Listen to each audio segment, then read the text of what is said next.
Viola. Yo uso el cable así. Sí.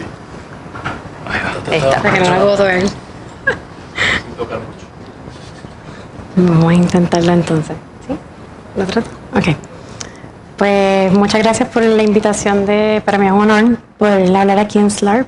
Definitivamente quiero agradecerle la invitación que me dio la doctora Mónica Eppelman, que fue reconocida ayer, así que muchas felicidades por el premio. Así que vamos a hablar la única parte de todo lo que está escrito en la diapositiva. El mundo de las anomalías vasculares es lo único que hay en español. Todo lo demás será en inglés. Pero voy a tratar de hablar español. Yo tampoco tengo ningún conflicto de interés financiero. Sí tengo que hacer una leve pausa en cuanto al lenguaje. Yo soy original de Puerto Rico y los puertorriqueños nos conocemos por matar el idioma del español. Es una isla bien pequeña en el Caribe, que es parte de la territoria de Estados Unidos, pero las estrellitas dicen dónde yo he vivido, así que honestamente hay 4 estrellas en mainland US, así que 5 versus 1 en Puerto Rico significa que mi Spanglish está excepcional. Así que si oyen algo que está mal, me pueden corregir, o si tienen alguna duda sobre lo que dije, la palabra que me inventé, también me pueden preguntar. Los objetivos de la conferencia es básicamente aprender la terminología apropiada de las anomalías vasculares. Hay una clasificación que se utiliza, ver la evaluación que hacemos a través de imágenes y también hablar un poquito del tratamiento, especialmente enfocándonos en los procedimientos de intervencional. Empezamos con las anomalías. ¿Puedo pedir que pongan el reloj o no? Porque no está corriendo. Ah, bueno, pues voy a hablar aquí hasta mañana. Anomalías vasculares. Si hay algo que hay los residentes o aquellos que estén en entrenamiento se pueden llevar de esta conferencia es que si ustedes dicen anomalías vasculares, piensen en la A, siempre van a estar correctos. Así que para sonar inteligente, siempre digan anomalía vascular. No digan malformación, no digan tumor, piensen en la A y digan anomalía vascular. Y van a ver un sonido de las tablitas para que vean lo que quiero decir. Pero ocurre más o menos en un 4.5% de la población. Puede causar muchas estresantes en los pacientes, dolor, y en algunas de las entidades que vemos puede causar hasta la mortalidad. Y parte del problema que tenemos es que la nomenclatura que se utiliza, mucha gente intercambia los términos, dicen un término que en verdad no es apropiado para ese tipo de enfermedad, así que es como un revolú. Parte de la razón por la cual tenemos un revolú es que empezamos con un sistema que fue evolucionando con el tiempo, a la vez que íbamos aprendiendo más sobre las enfermedades, pero mucha gente se quedaba en el término viejo. Así que cuando uno mira en 1863, Berkauer y Wagner, ellos empezaron a describir estas anomalías basadas en la histopatología. Después Mulliken y Glowacki dijeron, no es histopatología nada más, hay que hablar de los hallazgos clínicos, hay que hablar también del comportamiento biológico. Y Jackson dijo, mira estos locos, no, en verdad que hay que hablar del flujo de sangre. En fin, ISVA, que es la Sociedad Internacional de Anomalías Vasculares en el 96, en realidad que adoptó más la clasificación de Mulliken en Glowacki, pero cogió y le añadió un poquito de flow de Jackson. Así que dejé cuando hice el screenshot, dejé el 1 de 20, porque esta es la clasificación del ISVA que fue aprobado en la conferencia del año pasado. Así que, como pueden ver, la primera línea que dice Overview Table, donde dice Vascular Anomalies, eso es lo que el título que está arriba, cual incluye todo lo que está abajo. Así que no tienen que aprender más nada. Yo me puedo ir ahora mismo y ustedes siempre van a estar correctos. Así que vamos a enfocarnos entonces en estas dos categorías mayores, en los tumores y en las malformaciones, y voy a tratar de darles un vuelo de pájaro a través de todas estas como mejor pueda. Así que tumores vasculares. Hay benignos, hay aquellos que son agresivos localmente o semimalignos, y hay aquellos que son malignos. Así que en los tumores benignos vamos a tener el súper famoso hemangioma infantil, vamos a tener también el hemangioma congénito, que tiene como 3 subcategorías. Vamos a tener el toftelangioma y pueden leer los otros porque no sé cómo se dice en español. En cuanto al hemangioma infantil, este es un neoplasma que es benigno, es el más común que tenemos en la infancia. Infancia queriéndose decir de la edad 0 a 1 año de vida, ¿verdad? y la incidencia es 4 a 5%, pero algunos estudios dicen que eso está sobreestimado. Es más común en mujeres, en niñas, ¿verdad? Y en realidad que la apariencia varía mucho de acuerdo al envolvimiento que tiene. Si afecta la capa de la dermis, de la piel, se va a ver el rojo. Si no envuelve la piel, pues entonces se va a ver como azulado, como si fuera un morado. El curso es bien reproducible, siempre se comporta de esta manera. Lo van a ver proliferar, quiere decir que va a crecer en el primer año de vida, a veces hasta un poquito más, año y medio, y después va a como que estabilizarse y va a empezar a involucionar. Y la fase de involución puede tomar mucho tiempo, de 7 a 10 años, para tener el resultado final. La mayoría de estos hemangiomas no requieren ningún tipo de tratamiento, pero si quisieras, pues puedes monitorearlos con clínica, con whatever, office appointments. Cada 3 meses, propanolol. Los dermatólogos también están haciendo PDL, o Pulse Dye Laser, para ayudar con la coloración y embolización y excisión quirúrgica. Yo te diría que yo no he embolizado un hemangioma por más de los últimos 10, 15 años, no he embolizado ni he visto uno que vaya a excisión quirúrgica. Así que en realidad el propanolol ha hecho una diferencia sustancial. Esto es un artículo que dice que la incidencia de hemangioma no es de 4 a 5, ellos le estiman entre 1 a un 2%. Esto es un grupo que publicó de Mayo y publicó en el 2016 este artículo.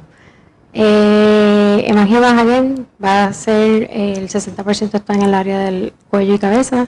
El superficial va a tener ese color rojito que está ahí en el hombro, y cuando no envuelve la piel va a verlo un poquito azul, ¿verdad? Cuando tienes el rojo se va a presentar un poquito más temprano porque es más evidente, así que lo vas a ver en las primeras 2 semanas de vida, y cuando está así como un moradito, en realidad que se ve en 2, 3, 4 meses. En cuanto a las imágenes, vas a tener el 65% son hipoecoicos, el 20% son ecogénicos y el 15% que es heterogéneo.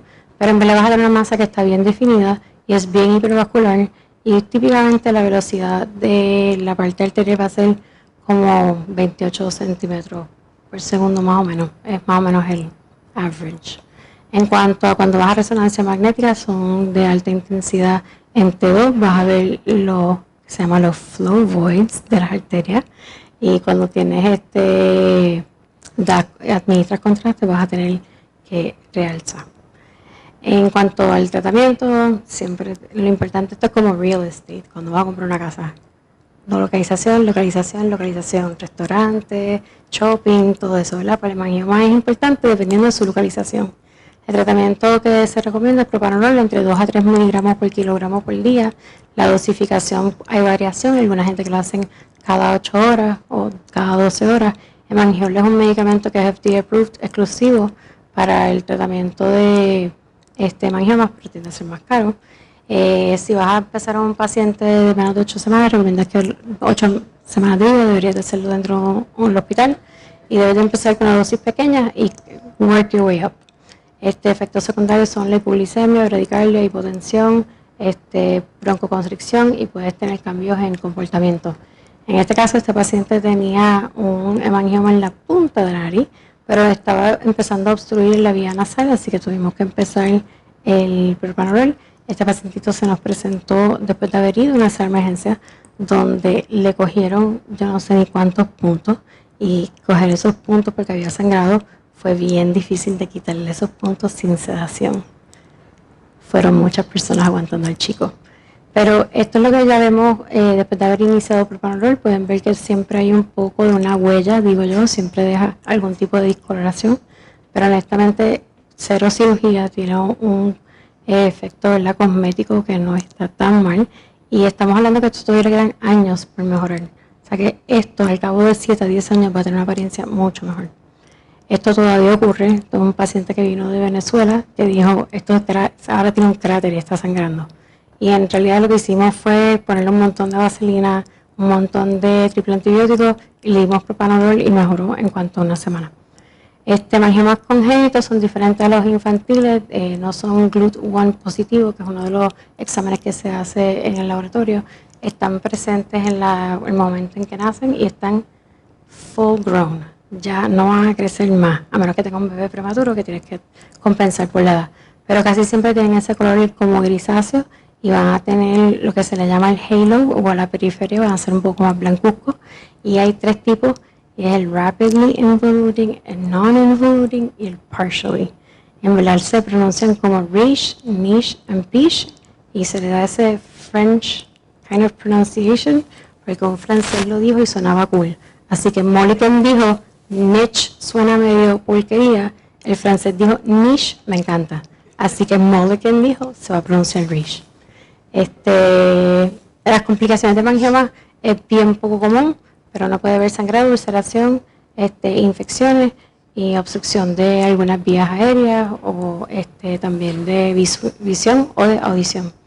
Hay tener fallo cardíaco, en verdad que yo no he visto eso hace tiempo, a menos que tú tengas un hemangioma que esté en el hígado, de estos congénitos. Así que lo más importante que se pueden llevar de estos hemangiomas es que después de la edad de la infancia no va a haber ningún hemangioma. Queriéndose decir que si alguien dice, ay, este paciente de 13 años vino un hemangioma, tú, eso no es verdad, sin haber visto ni una sola imagen. Así que, ¿entendieron? Lo voy a preguntar después. Ok, en cuanto a los tumores que son localmente agresivos, el que más hablamos es del hemangioma endotelioma caposiforme. Es bien raro, uno en 100.000 pacientes. La apariencia, yo digo que siempre tiene como un color como vino, rojo, marrón. Hay 10% que no se presentan con nada en la piel. Puede tener el fenómeno de Kasabach-Merritt, así que hay que ver por cualquier coagulopatía. Usualmente están en el tronco o en las extremidades y es bien importante poder identificarlo, biopsiarlo para que entonces puedan obtener el manejo apropiado. En cuanto al ultrasonido, lo que se ve es como un área que no tiene bordes, se ve como medio difícil de distinguir dónde empieza, dónde acaba. Son bien hipervasculares, son bien, cuando los tocan los pacientes se echan hacia atrás como que les duele. La genética luce como una celulitis bien mala, así que siempre tienen el engrosamiento de la piel y la resonancia magnética se hace más bien para tratamiento y también para ver cuál es cómo se extiende, si se extiende el músculo o si se queda en la capa de subcutánea. En cuanto a tratamiento, ha habido mucho debate porque vincristine requiere que se le ponga una vía acceso de venosa para poder dar la quimioterapia versus darle sirolimus, que es oral. Así que este artículo se presentó en el 2019, es un meta-análisis y en realidad presenta que sirolimus tiene un muy buen efecto en cuanto a terapia y la realidad del caso es que lo que hace falta son exámenes de control randomizados. Estos son otros de los tumores que son localmente agresivos y estos son los malignos, pero en verdad no tenemos tiempo para eso. Así que vamos a hablar de las malformaciones vasculares. Vamos a tratar de mantener esto súper simple. Hay capilar, linfático, venoso, arteriovenoso, tanto malformación como fístula. Así que piensen en la viejita, en un sillón de ruedas yendo bien lento, piensen que eso es venoso y linfático, piensen en el chico, en el Tesla, piensen entonces que va súper rápido, ahí están las fístulas. Así que hablando de las que van bien lento, la malformación capilar, o también llamada Port-Weinstein, va a estar presente al momento de nacer, típicamente incluye la cabeza y el cuello, son capilares que están dilatados, no tienden a irse y en realidad que con el tiempo se ponen más oscuros. Así que entre más temprano tú empieces el láser para hacerlo cosméticamente más mono, se tiene un mejor resultado. En cuanto a las malformaciones venosas, esto es que las venas tienen, en vez de tener muchas capas, que voy a enseñar del smooth muscle, que está en la periferia, tienen como una, así que se tienden a dilatar y están presentes en el momento de que el niño nace. Es posible que no se tenga ninguna clínica en ese momento, pero sobre el tiempo crece con el paciente. Y las complicaciones donde vemos es mayormente dolor y tiene que ver porque la sangre se queda estática y forma coágulos y ese proceso es bien doloroso. Así que ahí tienen una malformación venosa y como pueden ver esto es una disección de la vena y el smooth muscle layer. Ven que aquí tiene varias capas versus cuando tiene una malformación venosa tiene 1 a 2 capas. Y mayormente la queja que tenemos de malformación venosa es molestia y también, dependiendo de su ubicación, puede tener un sangrado si está en la lengua. Así que el tratamiento va a ser escleroterapia o embolización. Y en verdad que lo que está tratando de hacer es causar un daño químico al endotelio para causar que se cicatrice. Y los más comunes que vemos es, en verdad, crazy glue, pero la versión médica. Así que es histoacrol, es STS, etanol y bleomycin. Este es un casito de un paciente que el ortopeda lo llevó porque tenía dolor en la rodilla. Como pueden ver, aquí está la artroscopía, pero él paró porque había mucho sangrado. Y cuando hicimos un ultrasonido podemos ver que el sinovio de la rodilla, esta es la patela, este es el fémur distal, podemos ver el engrosamiento y como que todas estas proyecciones. Así que las malformaciones venosas se tienden a ver heterogéneas, las puedes comprimir, puedes ver los flíbodes, que son aproximadamente el 15% de ellos, y pues la mayoría tienen un flujo bajo, pero a veces no tienen ni flujo. Este es ese mismo paciente en el receso suprapatelar, podemos ver la intensidad de la señal, que es bien elevada, y cuando hacemos la escleroterapia pues hacemos varias inyecciones. Aquí tienen 1, 2, 3, 4, 5, porque estos compartimientos no siempre se comunican. Aquí tenemos la de la lengua, que estaba teniendo sangrado mientras comía, y lo que hicimos fue bleomicina, y simplemente para la aguja le hicimos un poquito de alcohol en las más superficiales, y la paciente sigue teniendo muy buen resultado al cabo de 2 años. Esto es un paciente que vino porque cada vez que se afectaba estaba encontrando que sangraba mucho, y esta es la labia mayora de la izquierda y este es el lado derecho, y podemos ver entonces la cantidad de vasos anormales que tiene venosos, más aquí podemos ver como los coágulos, se ve como que la periferia que tiene contraste. Esto es un video que no sé si va a funcionar, pero voy a tratar. Podemos ver cómo puedes comprimir la labia y cuando la sueltas, cómo se va llenando poquito a poco con la sangre. Así que compressibility, piensa en malformación venosa. Este es un paciente que hicimos que vino de Sudamérica, y para poder contener la escleroterapia hicimos este multidisciplinary approach, donde cogimos y se le pusieron suturas para tratar de contener cada vez que poníamos el esclerosante en compartimientos para que tuviera una mejor eficacia, porque eso no son canales, ahí ya tenemos lagos de malformación, ¿verdad? Así que queremos tener un buen efecto, así que poniéndolo en compartimientos es como podemos lograr una buena eficacia. En cuanto a las malformaciones linfáticas, básicamente están llenas de líquido linfático. Antes se le llamaban cystic hygroma y linfangioma. No, hoy día malformación linfática, porque el OMA significa tumor. Recuerden que estamos ahora en la sección de malformaciones. Así que no digan linfangioma, no digan cystic hygroma, malformación. Así que la apariencia tiende a ser una masa que es suavecita, la puedes comprimir. La mayoría están presentes en el momento del nacimiento del bebé, y hay típicamente las clasificaciones macroquísticas cuando son quistes que son grandes, microquísticas cuando son chiquitos, y siempre puede haber una combinación. Como cualquier otra anomalía vascular, la mayoría están en el área de la cabeza y del cuello. Aquí tenemos uno que es macroquístico. Puedes ver los canales llenos de líquido anecoico, pero también podemos ver unos que son ecogénicos, y esto básicamente es el sangrado que ocurre dentro de estas cavidades.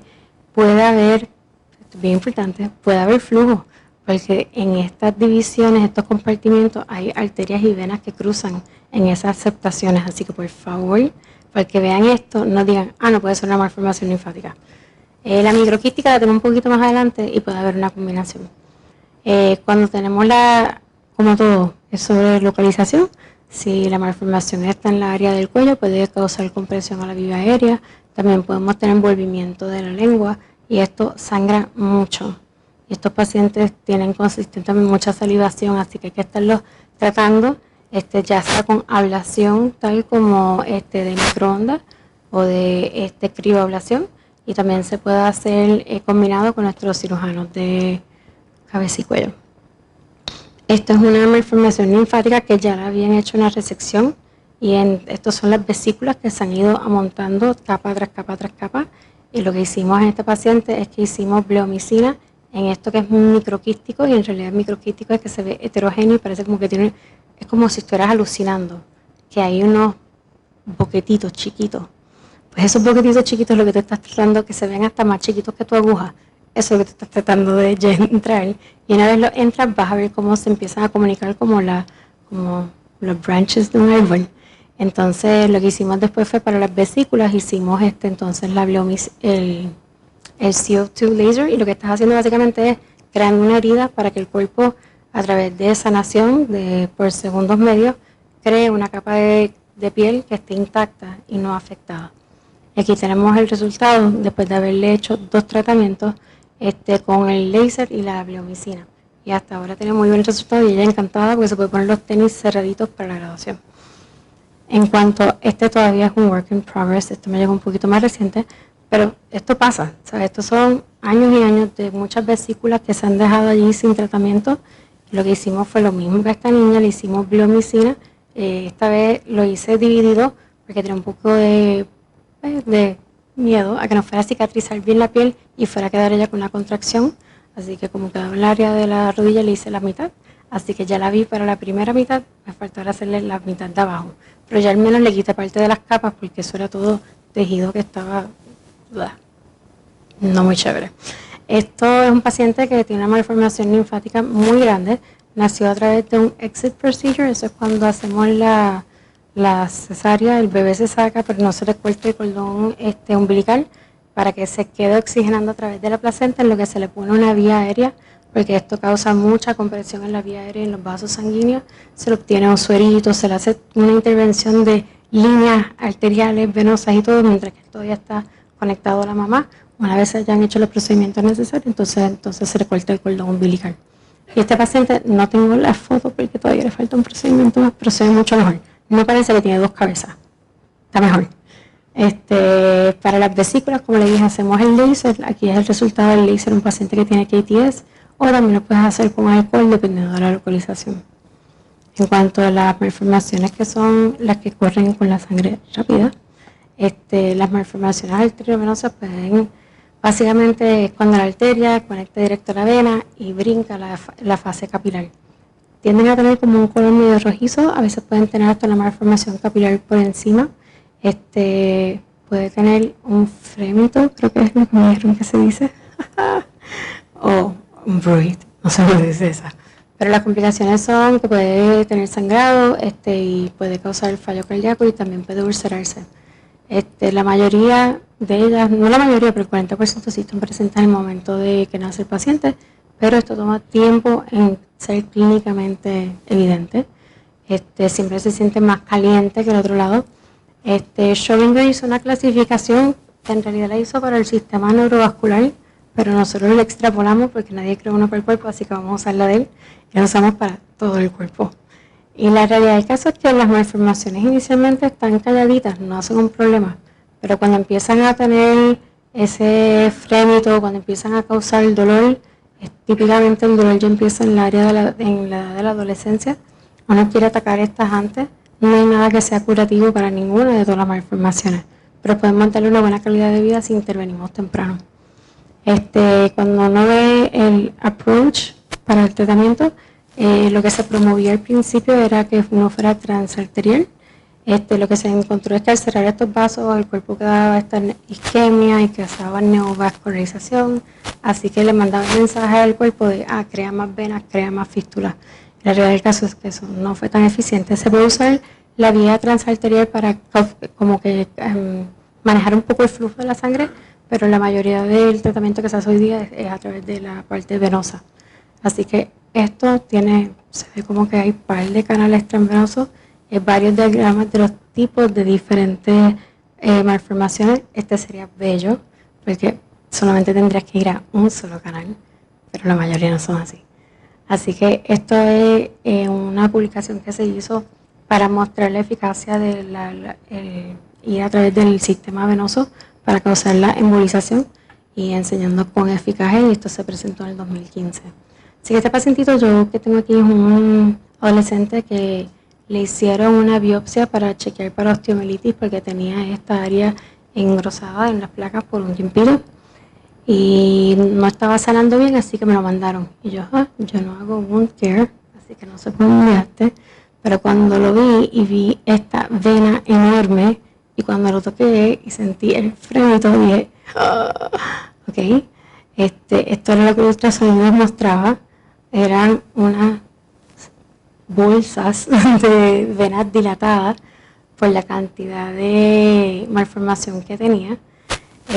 Cuando hice el angiograma me di cuenta que no tan solo tenía malformación en el área de la mano, sino que también tenía el nivel del codo, que lo podemos ver a través de las geniculares. Y traté de embolizarlo y pueden ver porque el niño vino sangrando a la emergencia. Y cuando le quité el vendaje, la sangre me cayó a mí encima, le cayó a la pared, le cayó a mí Advanced Practitioner, así que pusimos torniquete y eso fue a tratar de salvarlo poniéndole muchos coils, pero estábamos bien superficiales, así que él empezó a rascarse y empezó a sacarse los coils. Y yo le dije, papá, eso no se hace. Entonces después de eso, como él se asustó tanto, no quería entonces dejar la venda, no se la quitaba, así que era un problema, porque como tener una curita persistentemente puesto en una cortadura, se queda como mojadito y no sana, así que yo le dije, esto no está funcionando, tienes que dejarlo desvendado para que esto se airee, se seque, y no me hizo caso, y vino otra vez sangrando, y terminó una amputación, porque no podíamos controlar el sangrado, teníamos torniquetes ortopédicos, de todo, y en realidad el paciente estaba sangrando, así que es bien importante no salvar la vida del paciente, él puede vivir sin una mano.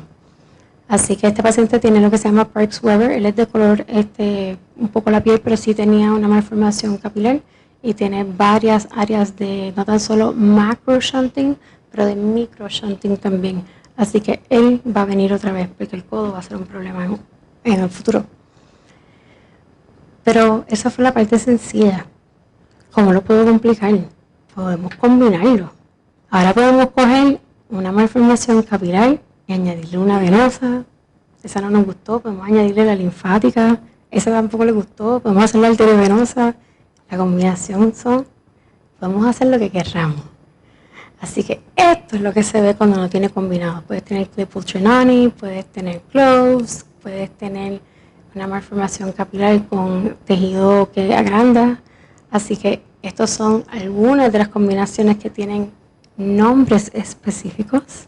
Así que como pueden ver, el documento que tenía 20 páginas, sería bueno que lo leyeran. Pero si quieren estar correctos, siempre digan anomalías vasculares.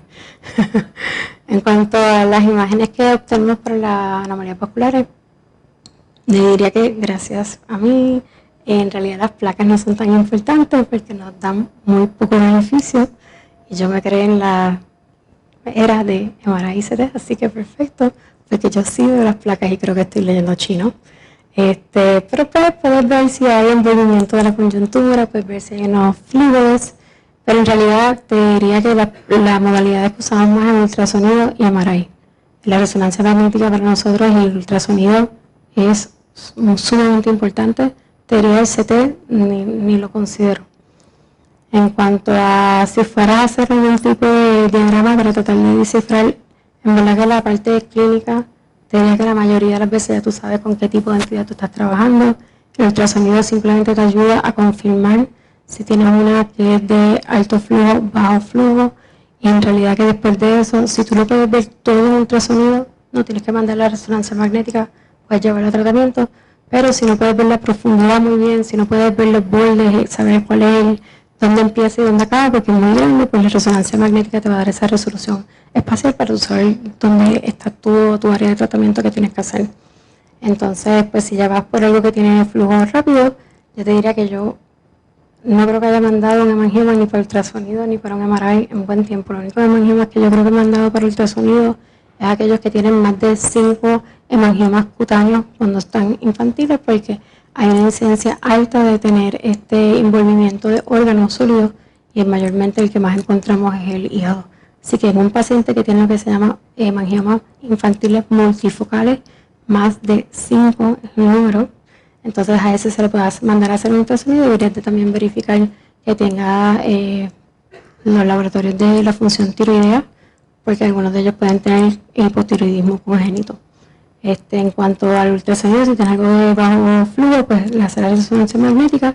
Si no tiene enhancement después del contraste, pues entonces vas a saber que es linfático. Si se pone más hiperintenso con el contraste, es venoso.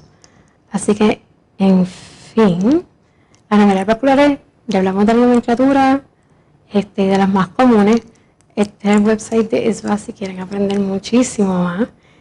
Recuérdense que en la infancia, en el único momento va a haber un hemangioma. Si el niño tiene más de un año y te dicen, ay, le apareció esto, y el niño tiene 16 meses, no es un hemangioma, ¿sabes? Eso es súper ley.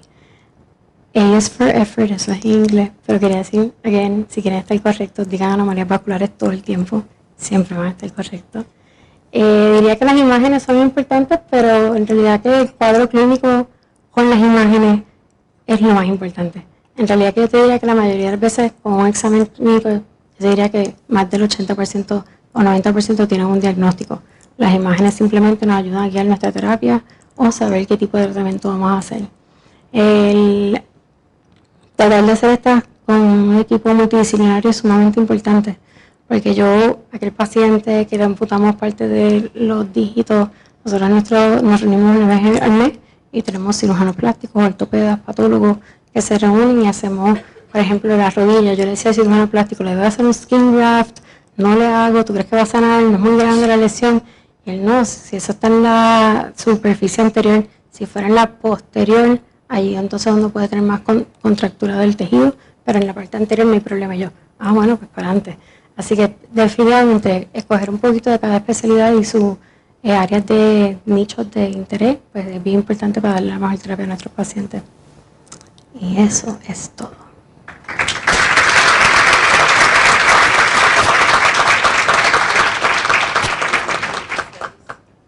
Bueno, muchas gracias, doctora. Tenemos unos minutos para hacer preguntas. Doctora.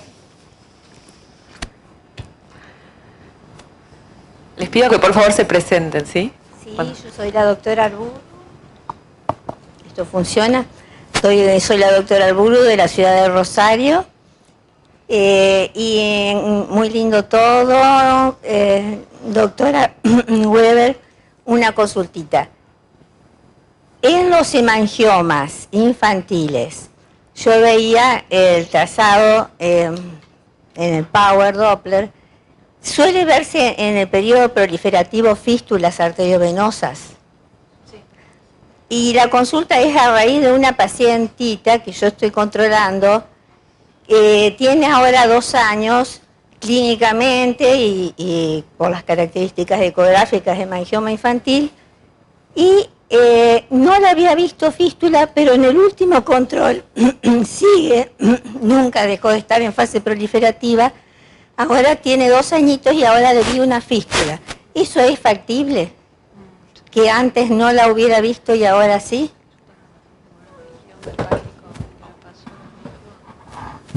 ¿Esto está prendido? Sí. ¿Hello? Sí, ok. Yo te diría que cuando un hemangioma infantil no pasa por esa, ¿verdad? Es importante saber si creció fuera de proporción con el paciente, en el aspecto de que los hemangiomas infantiles, la mayoría ya para 5 meses han obtenido su mayor crecimiento, casi el 80% de su crecimiento ya ha ocurrido por los 5 meses de vida.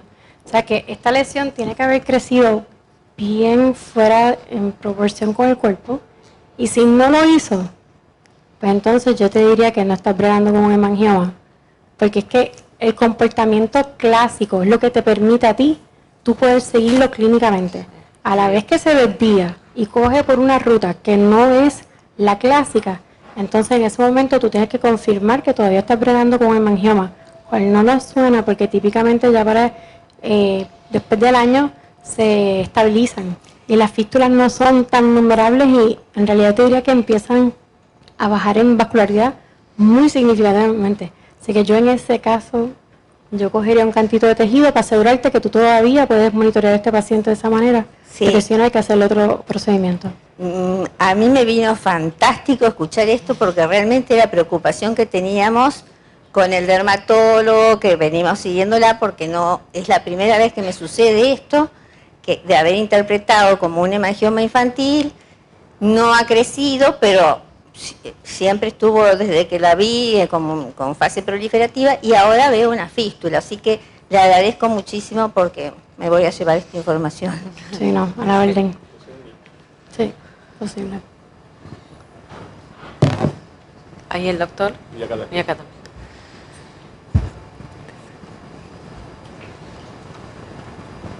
Gracias, Enrique Lederman, São Paulo, Brasil. Una pregunta para Emilio. Emilio. No puede ficar así, no precisa se desviar. Se saca el... Está calor con la pregunta, está caliente. Ok. Usted no ha comentado el uso de la difusión en sus exámenes. Si usted tiene experiencia, ¿cuál es la experiencia entre difusión y ADC versus el contraste en la artritis idiopática juvenil? Pues mira, me alegra que hagas esta pregunta porque realmente empezamos hace 2 años a introducir la difusión con el ADC en los pacientes de AIJ con el contraste. Pero vimos que a nivel personal, en la literatura la verdad es que sí que lo correlaciona muy bien, que no se correlacionaba la sinovitis activa con la restricción de la difusión de la sinovial. O sea, a nosotros nos costaba mucho ver en difusión que la sinovial restringía, o sea, que era negra en ADC, pues que es lo que te marca que realmente está inflamada. Y la verdad es que a nivel personal casi nunca la veíamos restringida. Siempre tenía una difusión facilitada, o sea, blanca en la difusión y blanca en el ADC. Y nunca encontramos que fuera negra en el ADC.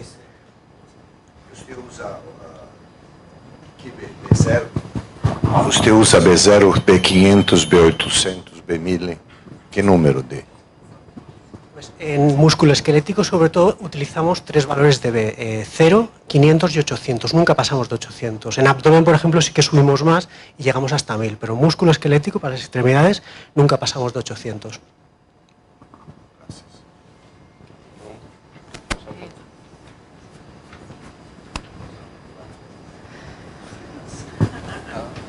Ahí el doctor.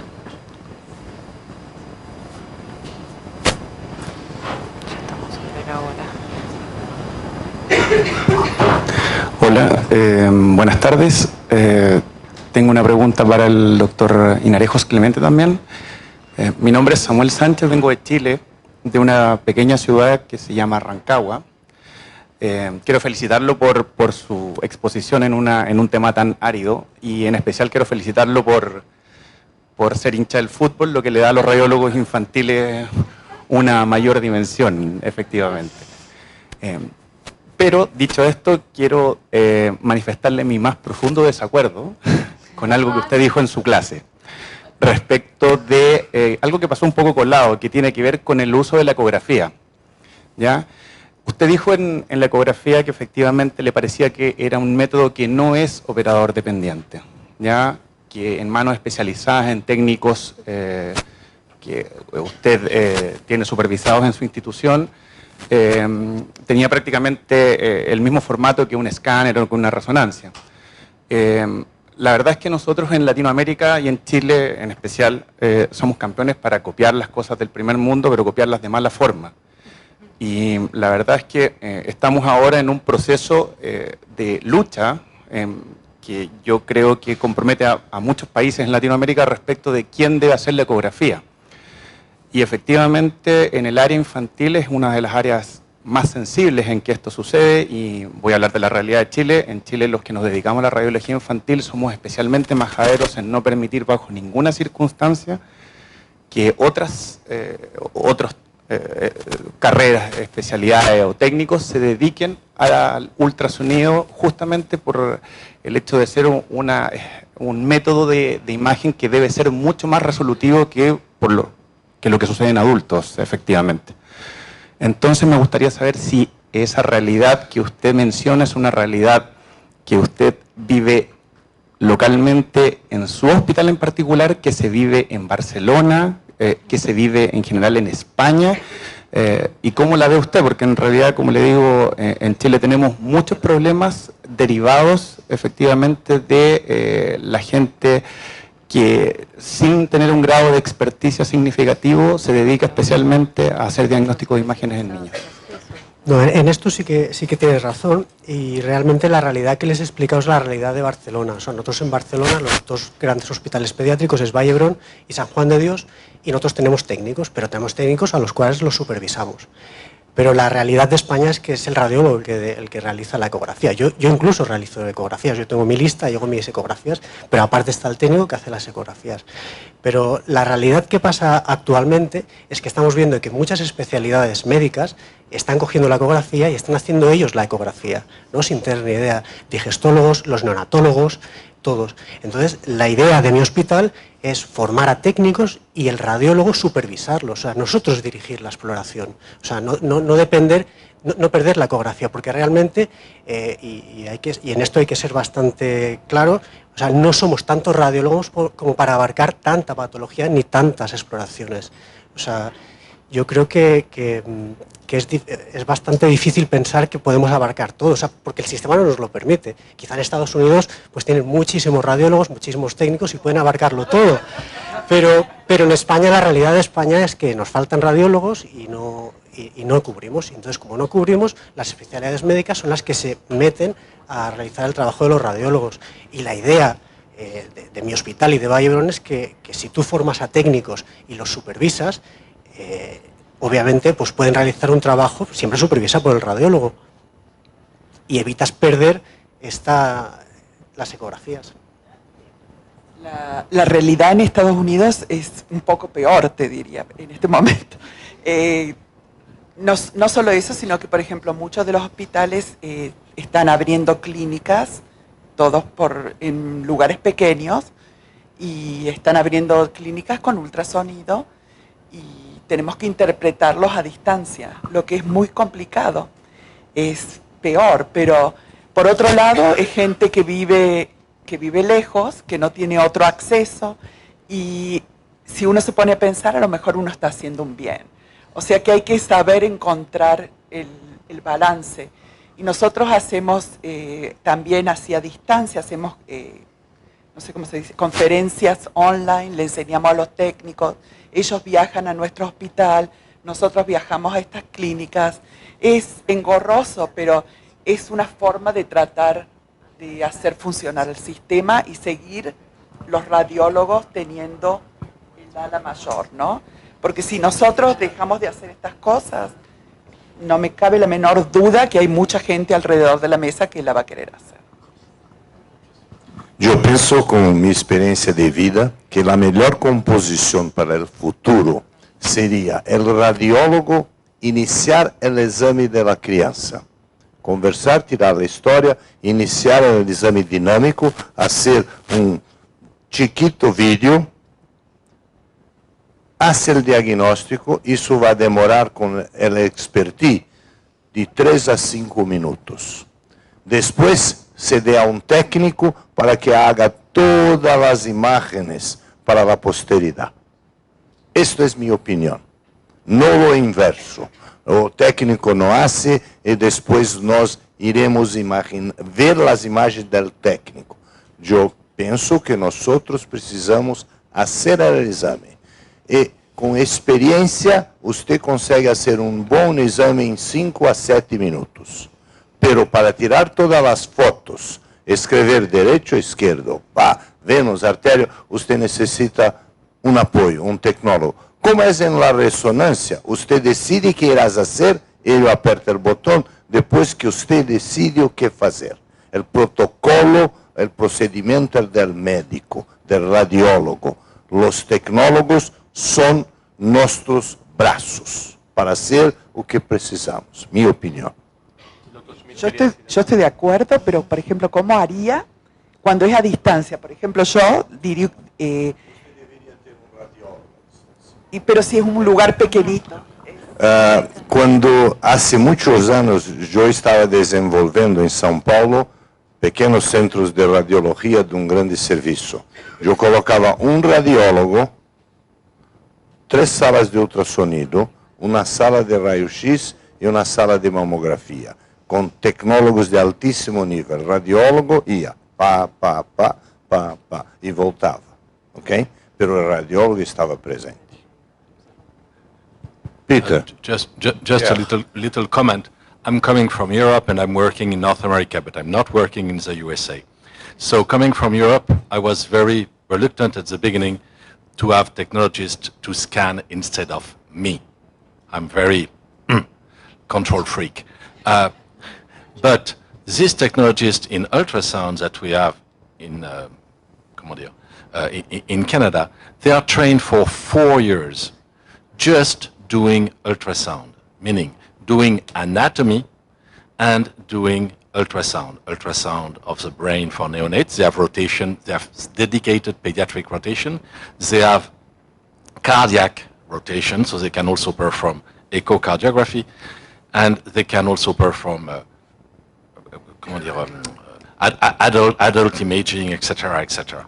So they are very well trained. When you see them working, they are just like driving your car. You don't need to figure out where is the blinker. They are just scanning the patient, looking at the image, looking at the patient, and the left hand is moving, flying over the keyboard, adjusting every single button much better than I can simply imagine doing it myself. Sometimes on call, I'm afraid of missing something because I'm, in a way, I've lost some of my scanning skills. But when these guys have been formed for 4 years, well, at least I can trust them to some extent. Furthermore, just a little bit contrary to Enrique, but they are starting the exam, they are doing the exam, and they are providing after a significant amount of clips, which maybe not directly interaction with the patient, but which give a nice sense of how this is happening. When you have a scanning of the abdomen from top to bottom or right to left, it gives you a sense of what is what. And I now, after 13 years, I think that there are technologies in the department that I trust more than myself when they are making the images. That's the curve of knowledge. You see, if you start with new technologies, is one way. After you have somebody that will be like a resident for 10 years doing ultrasound, he'll perform very good for you. Therefore, the curve is like this. For example, I know in some place in England, London, you have technology doing intervention like renal biopsy because they have done much more than the resident, much more than the doctor nowadays. Therefore, their complication is like this. When you come to a medical school, you have a resident goes like this. Next month goes like this. It's like an EKG going up and down. Therefore, you need to have confidence, training your technologies, and this will take several years. But don't forget, you did medical school. They didn't do it. Bueno, muchas gracias a todos. Tenemos que dejar la sala para otra reunión que va a venir. Así que, bueno, les agradecemos a los disertantes por las